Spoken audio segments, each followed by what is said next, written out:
Technology development అయ్యింది అంటున్నారు. So ఎంత డెవలప్మెంట్ అయిందో అంత వినాశనానికి కూడా దారి తీస్తుంది ఈరోజు. సో మెయిన్గా మొబైల్లే కానీ తర్వాత ఇంకా చాలా ఉన్నాయి.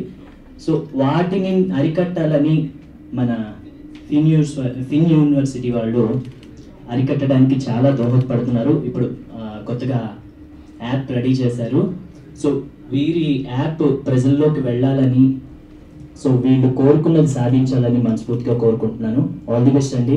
మన మొబైల్లో వాట్సాప్ అయితే ఎలా ఉంటుందో ఇది కూడా కంపల్సరీ ఉండాలని కోరుకుంటున్నా. చాలా మంచి విషయం మాట. ఇప్పుడు మా ఇంట్లో నాకు 2 పిల్లలు ఉన్నారు. వాళ్ళు కూడా మొబైల్ ఇస్తూనే అన్నం తింటున్నారు, మొబైల్ ఇస్తూనే లెగుస్తారు, మొబైల్తోనే పడుకుంటున్నారు. ఎంత దూరం చేద్దామో దూరం చేయలేకపోతున్నాం. ఇంత మంచి ఆలోచన వచ్చినందుకు చాలా బాగుంటుందని మనస్ఫూర్తి కోరుకుంటున్నా.